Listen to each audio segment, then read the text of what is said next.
भगवान को देखकर कोई भय में जल रहा है, कोई क्रोध में जल रहा है, कोई द्वेष में जल रहा है, प्रेम जागृत नहीं हो रहा है।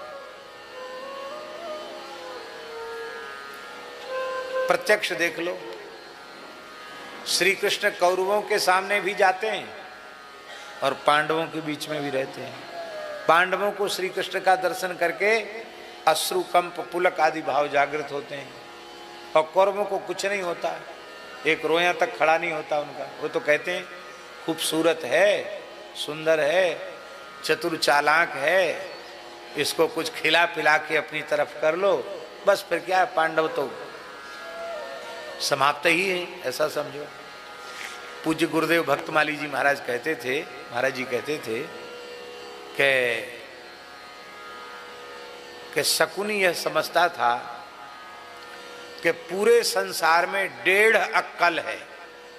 अक्कल जानते हो ना, बुद्धि, अकल।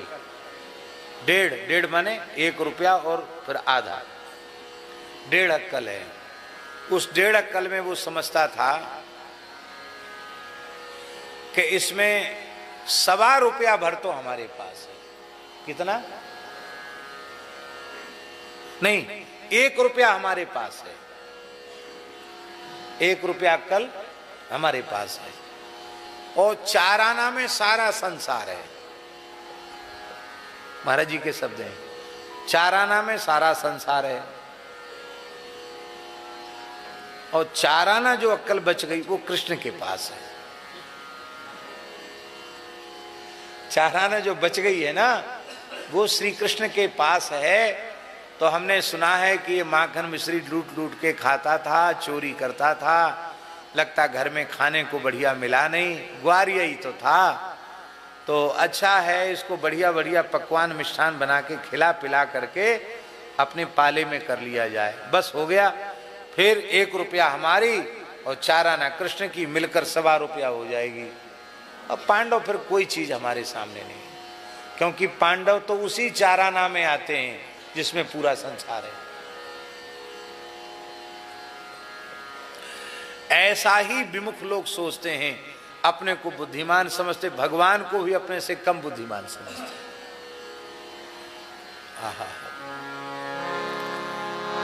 तो अब उनको भी भगवान की प्राप्ति हो रही है, लेकिन उनको तो प्रेम नहीं जगता, वो तो भगवान को कुछ नहीं समझते। भगवान से ज्यादा बुद्धिमान अपने को समझे बैठे हैं। इसलिए भगवान की प्राप्ति नहीं, भगवान के प्रेम की प्राप्ति। और सच्ची बात है, भगवान और भगवान के प्रेम में, इसलिए भरत जी राम जी को नहीं, राम जी के प्रेम को चाहते हैं। अर्थ न धर्म न काम रुचि, गति न चाहो निर्वाण, जन्म जन्म रति राम पद, यह वरदान न आन। रति चाहते, रति माने प्रेम, प्रेम चाहते।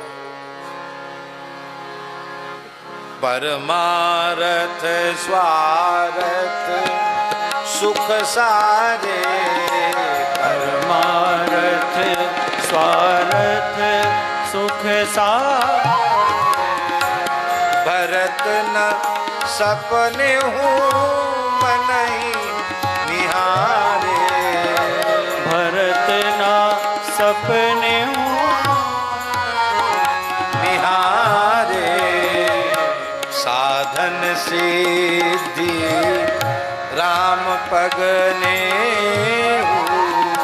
साधन सिद्धि राम पगने, मोहि लखी परत भरत मत, मोहि लखी परत भरत मते। जनक जी कह रहे हैं, मुझे तो ऐसा ही अनुभव हो रहा है कि श्री भरतलाल जी महाराज वह एकमात्र राम जी भरत जी का सिद्धांत यही है कि श्री राम जी के चरण कमलों में प्रीति हो जाए, निष्काम प्रीति हो जाए।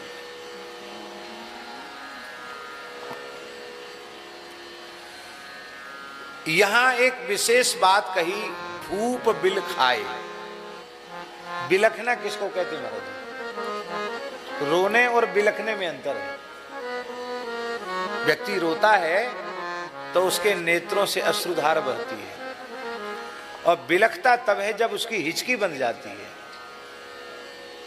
करुण क्रंदन करने लग जाता है, उसको कहते बिलखना। भरत जी की चर्चा करते करते ज्ञानियों में शिरोमणि श्री जनक जी महाराज बालक की तरह बिलख करके रोने लगे। भोरे हूं भरत न पेली है, मन सहु राम रजाए, करिए सो करिए न सोच, स्नेह बस कहेऊ भूप बिलखाए। रोते रोते जनक जी की हिचकी बंध गई। बोले देखो, स्वप्न में भी श्री भरत जी राम जी की आज्ञा का उल्लंघन करने वाले नहीं हैं। क्यों? क्योंकि भरत जी पहले ही कह चुके हैं, जो सेवक अपने स्वामी को संकोच में डालकर अपनी हठ की पूर्ति कराना चाहता है, वह तो सेवक धर्म से च्युत हो।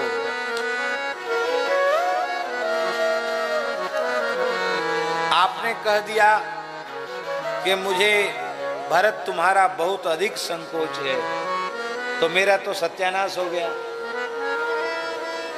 जिस सेवक से स्वामी को संकोच आ जाए, उस सेवक का क्या है? इसलिए प्रभु आप ना हमारा संकोच करें, ना हमारे दुख का विचार करें, ना हमारे सुख का विचार करें, क्योंकि आपकी प्रसन्नता ही मेरा सुख है। इसलिए जय विधि प्रभु प्रसन्न मन होई, जय विधि प्रभु प्रसन्न मन होई, जय विधि प्रभु प्रसन्न मन होई, करुणा सागर की करुणा सागर की दिए सोई। यही है भरत भाव, इसी का नाम भरत भाव। हमारे ऊपर कुछ व्यवहारिक संकट था, और पूज्य बक्सर वाले महाराज जी श्री सुदामा कुटी में रामानंद जयंती के अवसर पर आए, तो किसी किसी से उन्होंने सुन ली होगी कोई बात, तो हम जब पास में पहुंचे तो सबको बाहर हटा दिया उन्होंने। केवल हम और महाराज जी दो ही लोग थे। इशारा किया सब बाहर चले जाओ, सब बाहर चले जाओ। हमसे बोले भैया हमने ऐसा ऐसा सुना है कि कुछ ऐसा ऐसा कुछ सुना है, क्या सत्य है? हमने कहा हाँ कुछ ऐसी लीला हो तो रही है। हमने कोई ऐसा नहीं कहा कि महाराज जी को ज़्यादा सुना है तो उनको और चिंता लगे। मैंने कहा लेकिन सरकार आपको बिल्कुल चिंता करने की आवश्यकता नहीं है। बोले नहीं समाधान तो सोचना पड़ेगा। तो हमने कहा महाराज जी क्या समाधान है? बोले दो समाधान है, एक हनुमान जी वाला एक भरत जी वाला। समाधान तो चुनना पड़ेगा। बोले हनुमान जी वाला समाधान तो ये है, जिन मोहि मारा तेहि में मारे, तेहि पर बांधे तने तुम्हारे। ये हनुमान जी वाला समाधान है। ईंट का जवाब पत्थर से देंगे, ये हनुमान जी वाला समाधान है। और भरत जी वाला समाधान है, जेहि विधि पुरु प्रसन्न मन होई, करुणा सागर कीजिए सोई। हमने कहा महाराज जी आप सब गुरुजनों की संतों की कृपा से जिन मोहि मारा तेहि में मारे, ये प्रवृत्ति तो स्वप्न में भी बचपन से नहीं है। भरत जी वाली बात अच्छी लगती है, जय विधि पुरु प्रसन्न मन होई, करुणा सागर। इतना सुनते ही वे इतने भाव विफल हो गए और हम ऐसे नीचे थे, बैठे थे, महाराज जी चौकी पर थे। उन्होंने खींचकर हमको छाती से लगा लिया और कहा, भैया मेरे राम का भी यही भाव है कि अपने ठाकुर जी से कभी कष्ट दुख आवे तो उसकी भी निवृत्ति की प्रार्थना नहीं करनी, अपनी तरफ से किसी से झगड़ा नहीं करना, बस एक ही बात, जय विधि प्रभु प्रसन्न मन होई करुणा सागर कीजिए। लक्ष्मण जी कम प्रेमी नहीं है रघुनाथ जी के, अनन्य प्रेमी है लक्ष्मण जी, आचार्य है। अनन्य भोग्यत्व, अनन्य शेषत्व, अनन्यारहत्व, तीनों लक्ष्मण जी में पूर्ण प्रतिष्ठित हैं। लक्ष्मण जी क्या कहना, अद्भुत प्रेमी है रघुनाथ जी के। जितना प्रेम श्री रघुनाथ जी में है, जितना नहीं, उनका संपूर्ण प्रेम ही रघुनाथ जी में है। रघुनाथ जी को छोड़ के किसी को न जानते हैं न मानते हैं। लखनलाल जी बहुत उच्च कोटि के प्रेमी हैं, कम प्रेमी नहीं है लक्ष्मण जी। पर महाराज जी लक्ष्मण जी के प्रेम में आग्रह है और भरत जी के प्रेम में आग्रह नहीं, आग्रह बिल्कुल नहीं।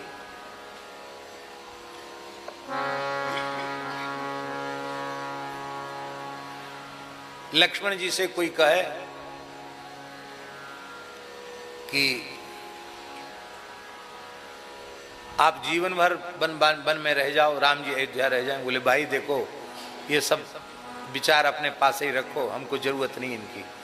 हम ना अयोध्या जानते हैं और ना चित्रकूट जानते, हम तो जहां राम जी रहेंगे वहीं रहेंगे, हम राम जी के बिना रह नहीं सकते।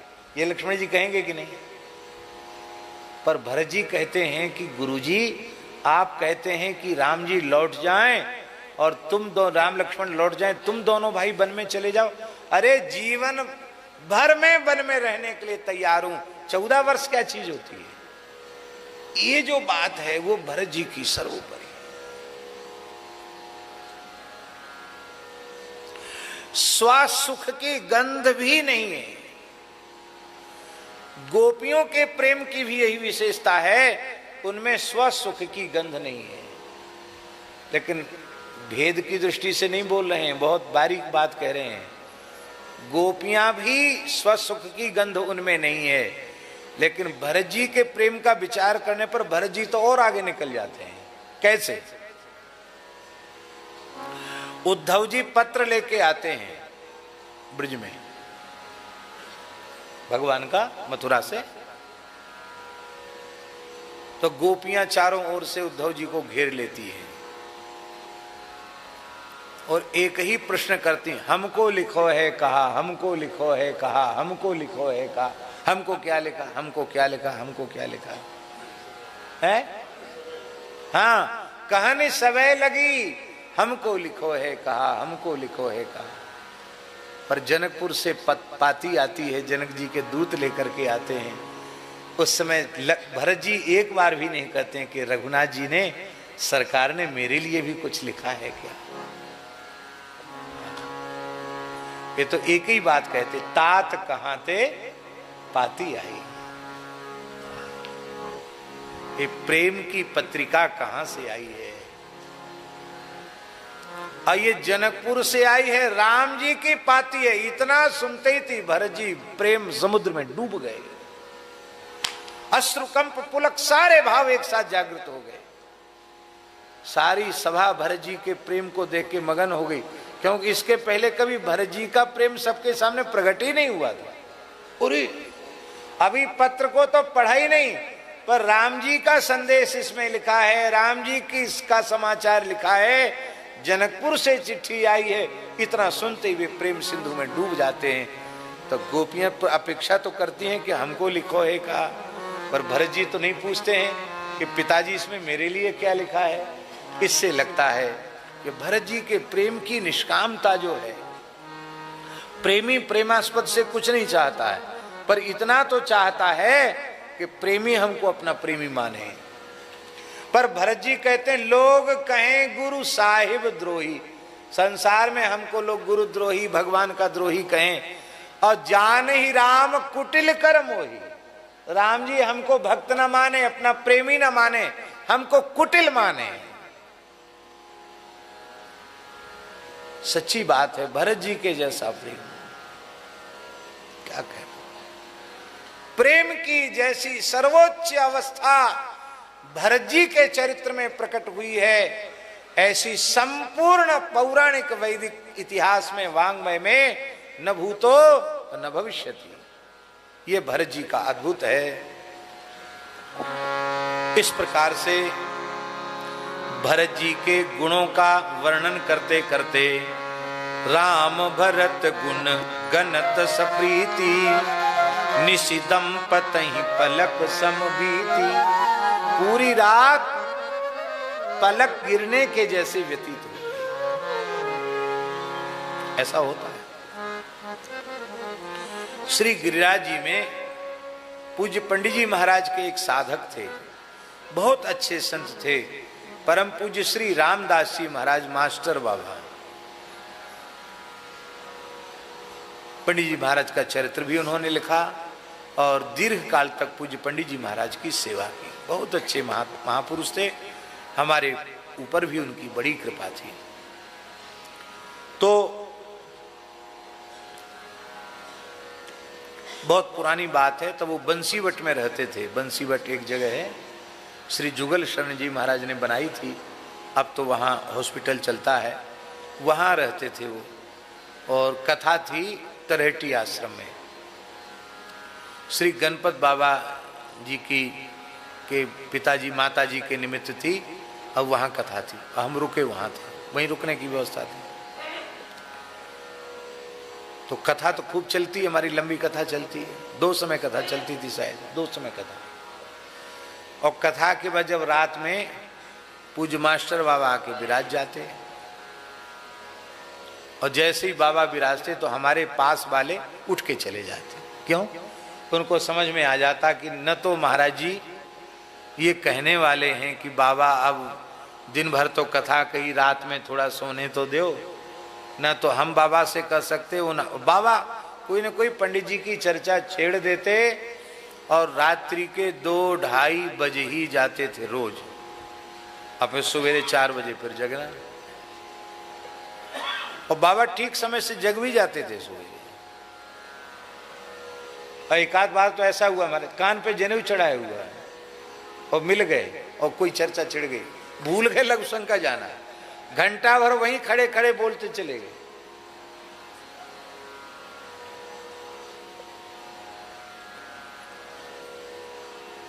हमारे बक्सर वाले महाराज जी जानते हैं, मिथिला में एक संत थे इंजीनियर सरकार, हमने उनका दर्शन किया, बड़े प्रेमी महात्मा थे। तो एक पूरे बिहार प्रदेश के डीजीपी थे आनंद शर्मा जी, आनंद शंकर शर्मा जी। तो बड़े अच्छे, अब इस समय बरसाना में निवास कर रहे हैं वो, पूज्य श्री रमेश बाबा जी की चरण सन्निधि में, अच्छे बड़े सत्संगी। तो तब वो डीजीपी थे बिहार प्रदेश के। तो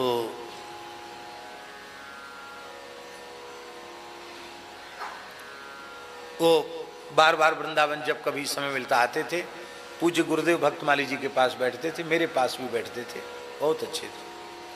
तो उन्होंने एक बार कही कि हम महाराज जी सरकारी सेवा में हैं और प्रदेश का सबसे बड़ा पुलिस विभाग का पद होता डीजीपी का, तो हमारी जिम्मेवारी बड़ी है, तो हमको छुट्टी बहुत कम मिलती है और बार बार इच्छा होती वृंदावन आके साधु संग करने की। तो आप ऐसा कोई बताओ कि हमको वहीं साधु संग मिल जाए। तो हमने कहा कि हमने सुना है कि एक संत मिथिला में हैं, श्री इंजीनियर सरकार, बहुत अच्छे महापुरुष हैं, आप उनके पास जाएं। तो जब आपको छुट्टी मिलती है रविवार शनिवार, तो आप वहाँ चले जाएं। तो एक रविवार आया और वो गए, शनिवार को पहुंच गए ड्यूटी करके, रात को लगभग 10 बजे पहुंचे वो। तो सरकार बैठे थे, कीर्तन हो रहा था, कीर्तन पूरा हो गया, दंडवत किए।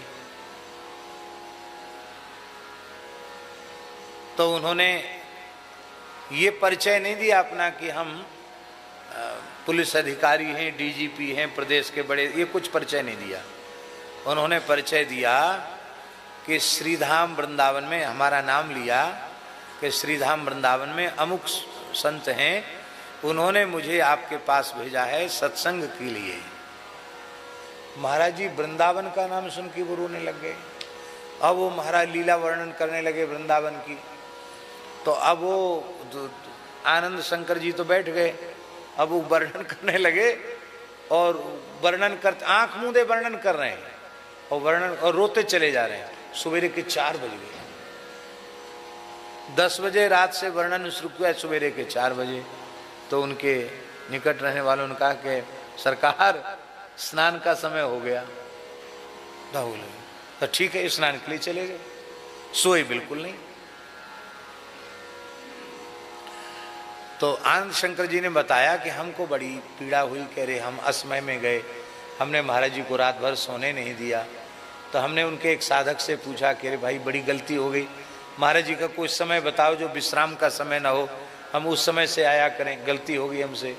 महाराज जी सोए नहीं। अरे बोले ये आज की अनहोनी घटना थोड़ी है, ये तो प्रायः ऐसा ही होता है। कई बार भगवान की लीला की स्मृति आते ही वे विभोर हो जाते हैं और उसी के वर्णन में, उसी की चर्चा में लग जाते हैं, फिर उनकी रात ऐसी बीत जाती है।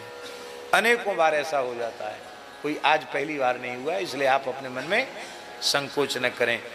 यही बात है निशि दंपतहि पलक संभीति। इसका एक और भाव है कि यदि इस दुखमय संसार में आप अपने जीवन को इतनी सरलता से व्यतीत करना चाहते हो कि पता ही न चले और एक पल में सारी जिंदगी पार हो गई, यदि ऐसा आप चाहते हैं तो भगवत भागवत गुणों का आश्रय ले लीजिए। बस उनको कहिए सुनिए, पता ही नहीं चलेगा। आपको पता चल रहा है कि हम कब किस सन में वृंदावन आए थे और कितने दिन हो गए। ये किसकी महिमा है? ये भक्तमाल की कथा की महिमा है, ये भगवत चरित्र की महिमा है। हम लोगों को पता चल रहा है कि जीवन के 55 साल हो गए या किसी के 70 साल हो गए, किसी को पता चलता है? हाँ, संसार के जो विमुख प्राणी हैं, जो भगवत भागवत गुणगान से शून्य हैं, सत्संग से विमुख हैं, उनका जीवन उनके लिए अभिशाप बन जाता है। ऐसे लोग आत्महत्या कर लेते हैं। हम लोगों के मन में कभी आ सकता है किसी भी परिस्थिति में? हम लोग तो कहते हैं लाख लाख वर्ष तक हम जिए, पर जिए किसके लिए? खाने पीने सोने के लिए नहीं, भगवत भागवत चर्चा के लिए। लाखों वर्ष तक जिए तो कोई हमें न कलयुग का डर है और न संसार का डर है। और भगवत गुणगान के लिए करोड़ों बार हमें गर्भ में जाना पड़े तो भी उसकी कोई परवाह नहीं। न जन्म से डर है और न मृत्यु से डर है। बस शर्त यह है कि हमारा जीवन भगवत भागवत चर्चा में लगना चाहिए।